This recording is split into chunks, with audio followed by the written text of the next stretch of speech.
y a plus d'un an, c'était en mai 22, s'est déroulée dans la salle polyvalente une exposition pour marquer à la fois les 60 ans de la fin de la guerre d'Algérie, 1962-2022, et les 50 ans de la création de l'Union nationale des combattants, Afrique française du Nord, donc l'UNC-AFN.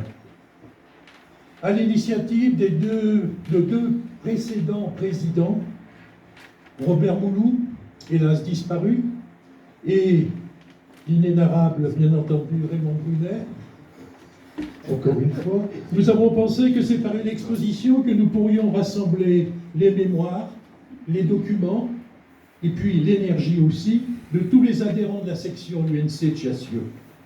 C'était aussi l'opportunité de saluer nos amis disparus depuis la création de l'UNC-AFN et leur rendre hommage. Cette exposition devait répondre à un double enjeu. D'abord, réaliser une exposition de qualité. Cette qualité était demandée pour participer et obtenir le label Action Mémoire 2022. Eh bien, nous avons obtenu la validation de notre projet, tant pour sa qualité que pour sa pertinence, et notre action a été répertoriée dans le programme commémoratif national du 60e anniversaire. Le deuxième enjeu, à mon avis tout aussi important, c'est qu'elle soit accessible à tout public, et notamment aux classes de 3e. L'exposition a été ouverte au public du 8 au 13 mai 2022, avec toujours un ou plusieurs adhérents prêts à accompagner les visiteurs et leur commenter les documents. Nous sommes heureux d'avoir pu accueillir ainsi, pendant ces quelques jours, plus de 250 visiteurs.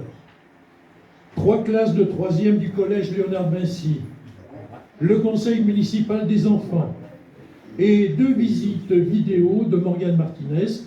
Alors Morgane Martinez, qui est présent, qui éclaire et qui bonifie l'histoire de Chassieux, ainsi que son patrimoine.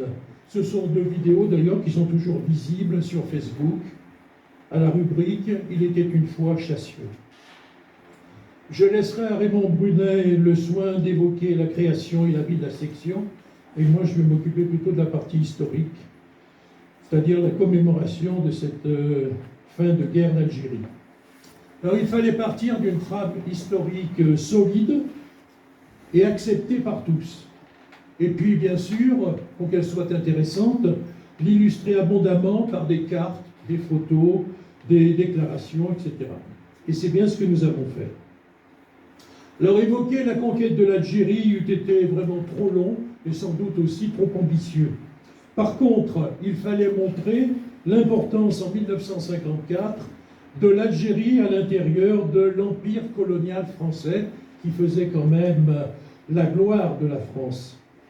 L'Algérie, c'était la seule réelle colonie de peuplement, avec un contraste entre 1 million de pieds noirs d'origine européenne et qui vivent vraiment à la française, et 9 millions d'Algériens musulmans qui vivent souvent dans la misère. Une grande carte, elle tenait une belle place dans la salle polyvalente, et elle tient aussi une bonne place dans le livre. Une grande carte donc rappelle la Toussaint rouge, le 1er novembre 1954, de ce qu'on appellera longtemps la guerre d'Algérie, longtemps après, la guerre d'Algérie. Puis, c'est la suite sinistre d'attentats, de massacres, d'embuscades déclenchées par le FLN, violences auxquelles les gouvernements de la 4e République répondent par la répression et l'envoi des jeunes Français du contingent. Environ 470 000 jeunes Français en permanence en Algérie, sous les drapeaux, et au total, 2 millions ont participé à cette guerre d'Algérie. Et cette guerre s'éternise, elle coûte cher, elle divise l'opinion publique française avec de nombreuses manifestations pour la paix en Algérie. Et elle met la France dans une position diplomatique tout à fait difficile, alors que le FLN internationalise combat auprès des pays arabes et à l'intérieur de l'ONU. Les gouvernements qui se succèdent sous la 4e République sont incapables de trouver une solution politique au conflit. À Alger, des manifestants pieds noirs soutenus par l'armée réussissent à faire nommer le général de Gaulle chef du gouvernement. Nous sommes en mai et juin 1958. Dès sa première visite à Alger, c'est le quiproquo entre les pieds noirs et de Gaulle. Il proclame, vous devez vous souvenir certainement de cette image et de ce son, « Je vous ai compris », que les partisans de l'Algérie française veulent comprendre comme un soutien. En réalité, sous la présidence de Gaulle, une marche vers la paix en Algérie se perçoit dans ses déclarations successives et les négociations avec le FLN n'ont jamais cessé. Les ultras de l'Algérie française refusent ce qu'ils considèrent comme une trahison et créent l'OAS, Organisation de l'armée secrète. Le putsch des généraux, nous sommes en avril 1961, ce putsch échoue car la majorité de l'armée est restée loyale, notamment avec le contingent. L'OAS se lance dans le terrorisme contre des journaux, des hommes politiques, des musulmans soupçonnés de soutenir le FLN et même des attentats contre de Gaulle lui-même, pensez au Petit Clamart ou au Montfaron. Les négociations se poursuivaient pourtant et le 18 mars 1962 sont signés les accords d'Évian censés mettre fin au combat. En réalité, la fin est à placer plutôt en juin 1964. Le bilan de cette guerre, ça a été un conflit particulièrement violent par les méthodes brutales qui ont été utilisées dans les deux camps. Massacres, tortures, exécutions sommaires, déplacement de force de 2 millions de paysans algériens dans des camps de regroupement. Et puis, sans doute aussi des centaines de milliers de morts. Le nombre est contesté, et en tout cas très difficile à connaître pour les victimes algériennes. Pour les Français, 25 600 militaires français tués, 10 000 civils européens, et sans doute 50 000 harkis aussi. On a laissé tomber, abandonnés par la France. C'était aussi l'exode de 1 million de pieds noirs vers la France, car très peu d'entre eux sont restés en Algérie. Très peu. C'était aussi l'évacuation militaire totale de la France après 1964. Ça s'est terminé, n'est-ce pas, en juin 1964. Voilà. Tu y étais, je crois. Et puis l'appartenance du Sahara à l'Algérie, ce qui n'était pas si évident que ça, d'autant que nous avions déjà là-bas découvert du pétrole et que nous faisions nos essais nucléaires.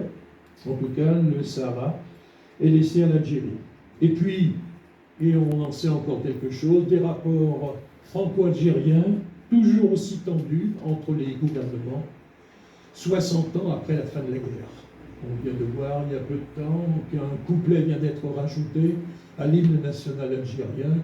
Oui, je voudrais simplement apporter quelques remarques sur la première partie de cet ouvrage concernant les années du conflit algérien. Les termes choisis dans de nombreux événements qui ont jalonné cette période sont ceux qui, à nos yeux, ont été les plus évidents. Concernant les chiffres, les bilans, suivant les sources, ils sont peut-être différents. On a essayé d'être assez cohérent en prenant plusieurs sources. Et donc, on vous demande d'être indulgent dans vos critiques. Vous venez d'écouter religieusement les propos de Alain Baldou sur ces événements de sécurité et de maintien de l'ordre en Algérie. Ne mérite-t-il pas d'être inclus dans un livre? Il en est de même pour les photos rapportées par les appelés du contingent, photos du Keraka, de Raxionis, de Tlemcen, de Loranais, du Kabylie et d'ailleurs. En mai 1972, une poignée de ces mêmes appelés se groupent autour d'un dehors, grand, fort, et vont former une section de l'UNC-AFN de Chassieux, rattachée à l'UNC-AFN du Rhône. La section est née avec comme président Paul Guillaume Bataille, et un bureau de 4 autres membres, dont un seul est encore parmi nous. C'est Adia, qui n'est pas là, je crois. Les autres, Paul Guillaume Bataille, Robert Moulou, Claude Grange, Copé, sont décédés. Et il y en a d'autres, mais au moins ceux du bureau, il ne reste qu'un. Là aussi, un livre doit le rappeler. Les premières réunions de la section ont lieu dans un café, on peut dire bistrot, café des chasseurs, chez Guy, chez La Rose. Un livre doit en porter la trace, ainsi que des réunions familiales avec femmes et enfants. Il faut faire ressortir le bien avant MeToo, les femmes revendiquent leur présence là où il y a leur mari, sauf dans les réunions officielles d'anciens combattants. Partout ailleurs, elles sont présentes. Et elles y tiennent, paraît-il. Il y a des anciennes qui pourraient justifier. Les commémorations, 8 mai, 11 novembre, toujours organisées en commun avec la mairie, monsieur le maire,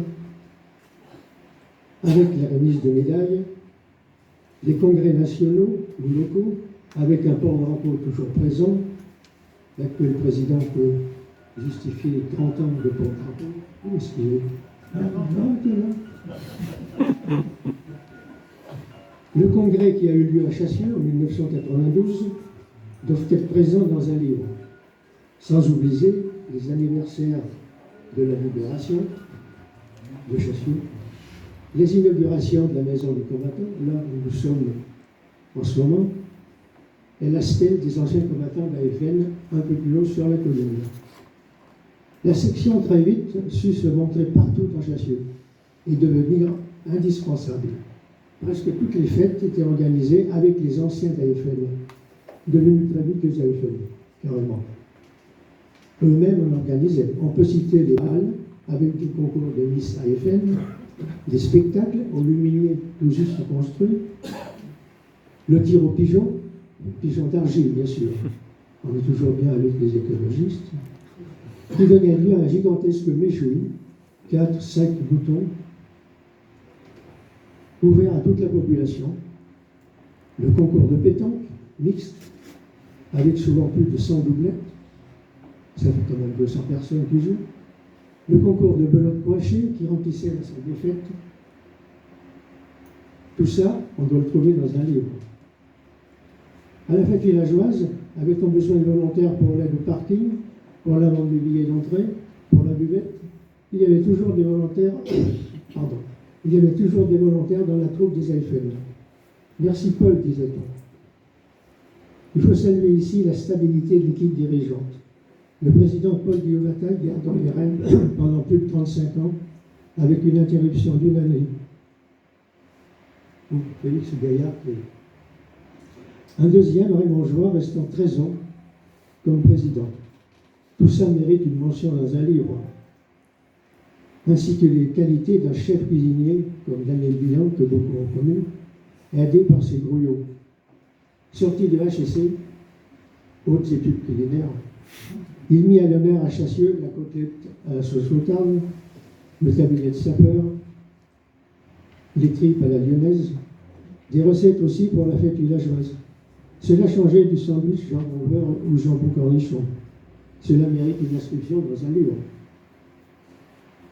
Abordons aussi les voyages de groupe des AFN.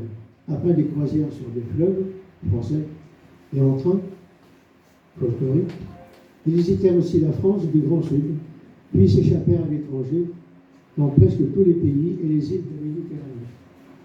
L'hiver, c'était des sorties à la neige dans les Alpes, et le soir, on émettait Clo-Clo et ses clopettes.